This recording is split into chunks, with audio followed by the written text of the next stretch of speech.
YouTube world? My name is Nicholas Montez and you're watching my YouTube channel, The Teenage Movie Critic, and welcome back to my YouTube channel, everybody. I'm so excited to have you all back together again, and in today's video, we're going to be doing another celebration of cinema review for one of my new favorite movies from this past decade, which is Spider-Man No Way Home. And you're probably wondering, wait, how are you doing a celebration of cinema review for this movie? Wasn't your channel, and yes, I know, this is one of the most heartbreaking videos I have to do, because if you guys remember, I started my channel in 2020, and which means my channel existed when this movie came out, and I already reviewed the first 3 MCU films, Black Widow, Shang-Chi 4, and Eternals. But one of my most anticipated movies that I loved, I could not review because of crappy storage on my phone. So, what did I do? I just talked about it on my live stream or in rankings. But now, I have this series that I have with Celebrating Cinema, and now I'm able to talk about it. So, and there's quite a lot to talk about with this movie, but now let's just talk about the movie that has now turned 2 years old.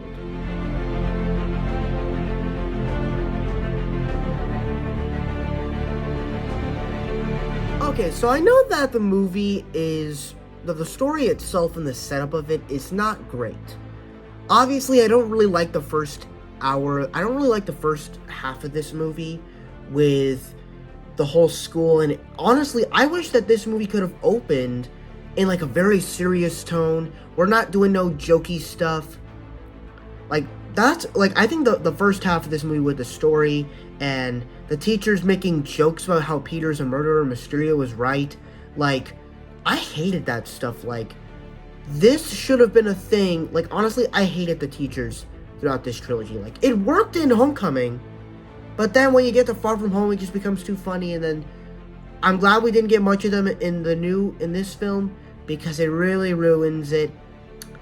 But what part of the story do I love? I love the story that it said. I love the story that it does set up.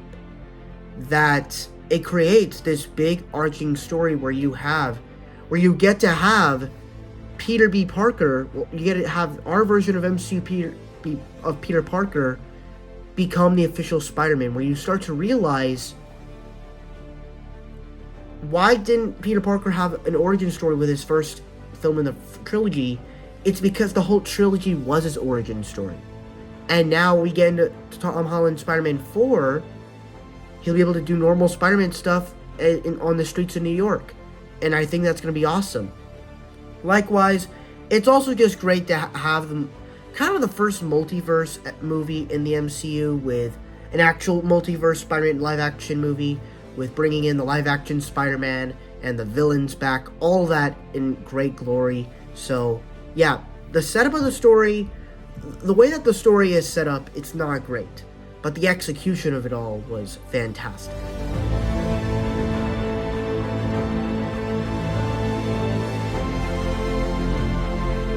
So obviously, one of the things that I did like about this movie were the villains. Now, the thing about the villains is kind of interesting, because I liked certain villains.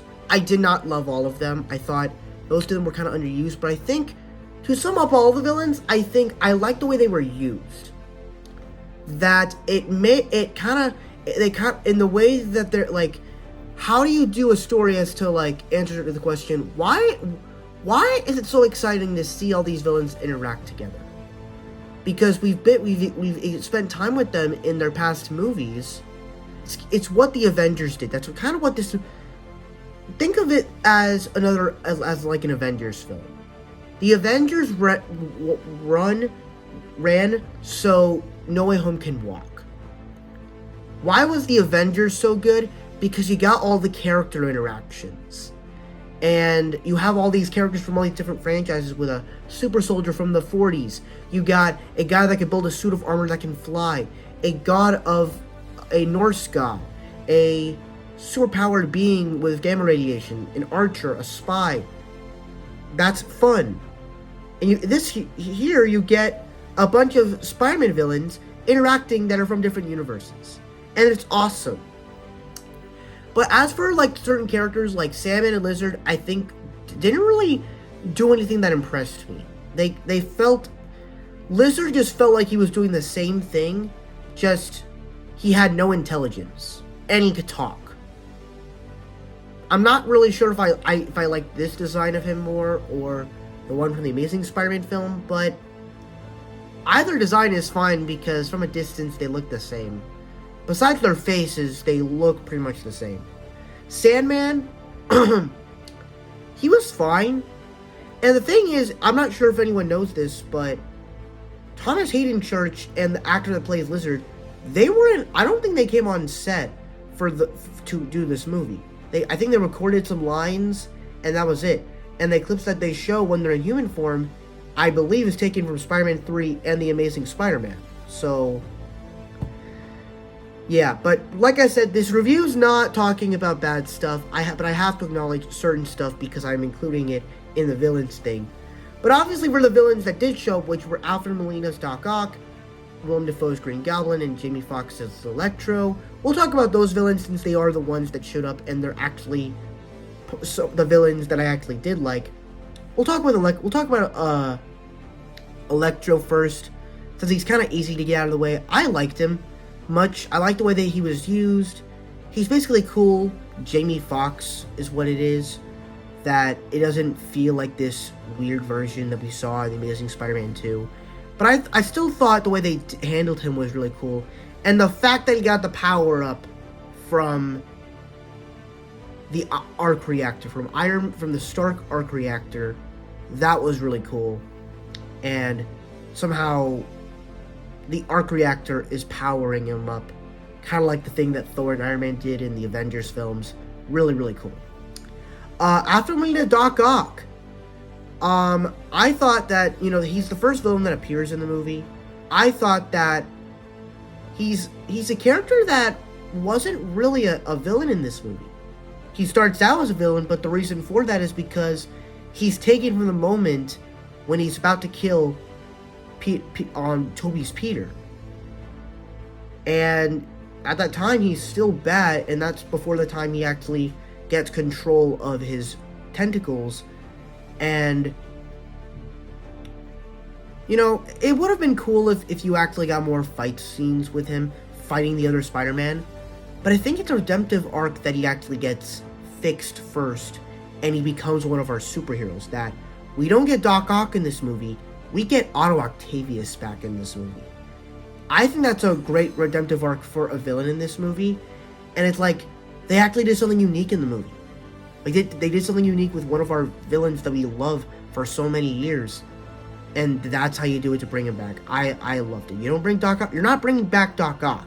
You're bringing back Otto Octavius. That's awesome. And then finally, to save the best villain for last, we have to talk about Willem Dafoe's Norman Osborn Green Goblin. As you all know, Green Goblin is by far my favorite Spider-Man villain.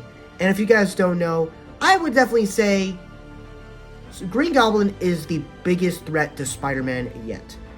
Because if you go through every Spider-Man journey, besides Miles' universe, he's the biggest threat to Spider-Man there is, and he'll kill anybody that Spider-Man cares about.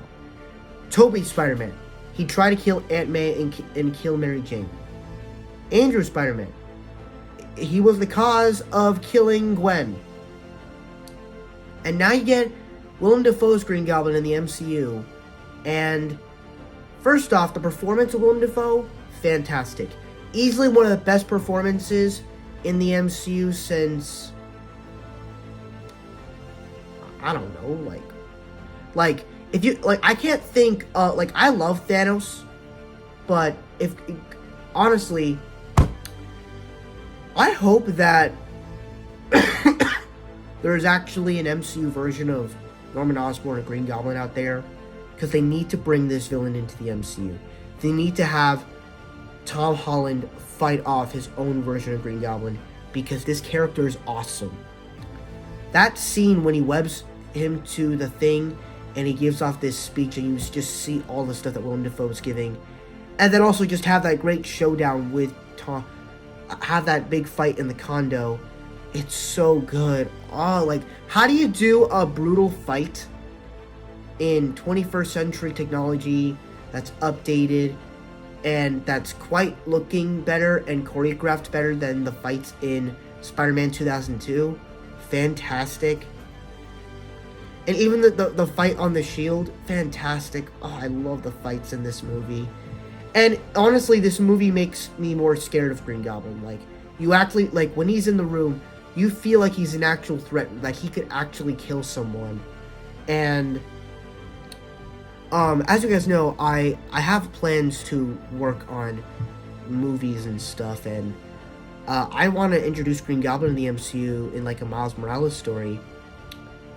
If I would cast Green Goblin, I would cast Joaquin Phoenix, because when he was punching him and he gives off that laugh, gave a lot of Joker vibes. Seems like he would fit the role, but he needs to be a little bit more buff. But yeah, I love Green Goblin in this movie, and he's easily the best Spider-Man villain yet.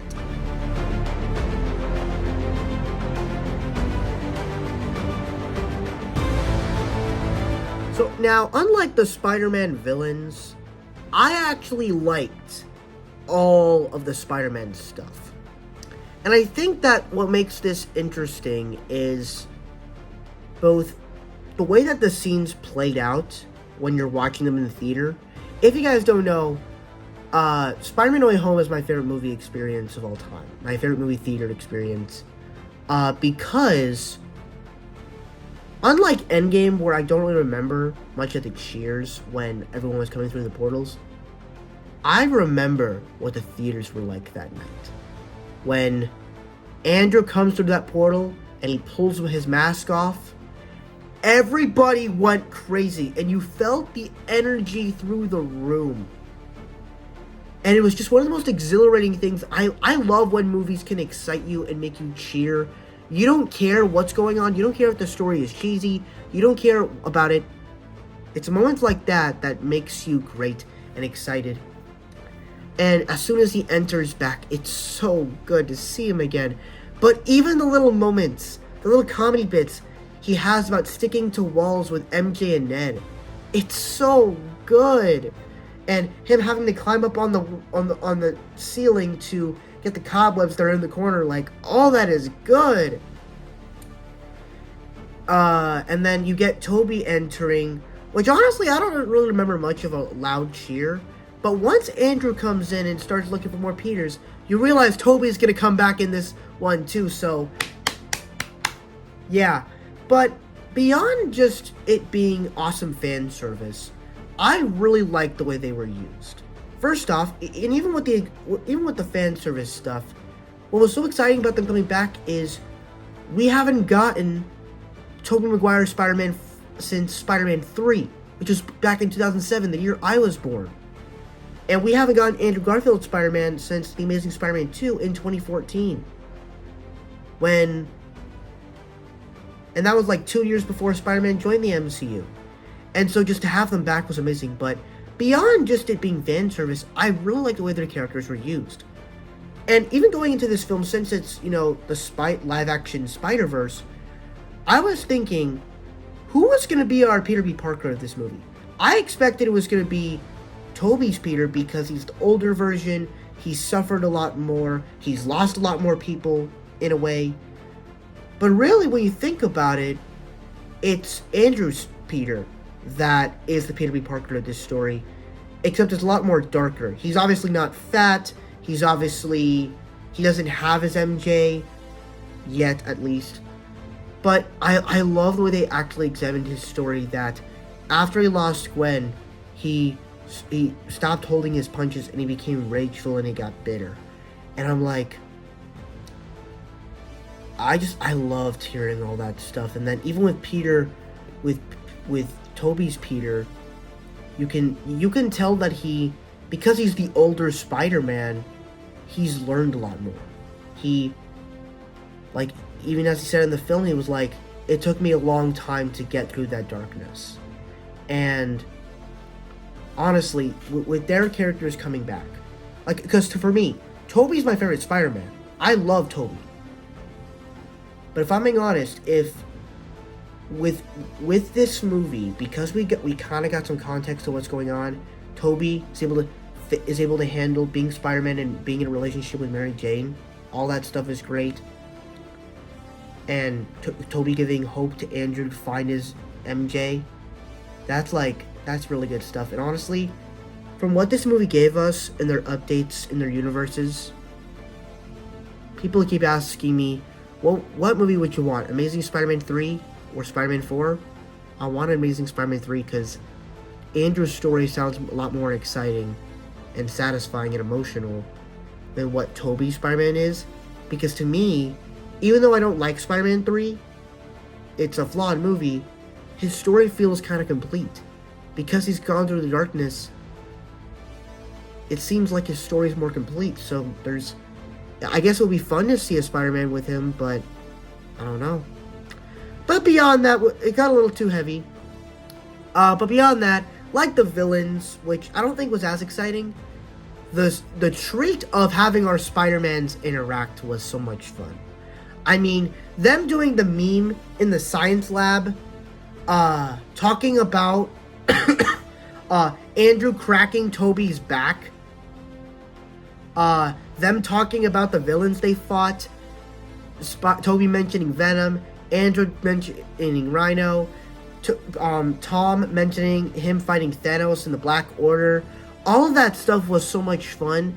And then the epic moment that I loved was you get them swinging together on top of the Statue of Liberty and them working together to cure these villains. And I love all the stuff with this Spider-Man, and then you get a quick hug with them at the end, and it's so good. And the way that they're brothers, you love all of it. It's so freaking good.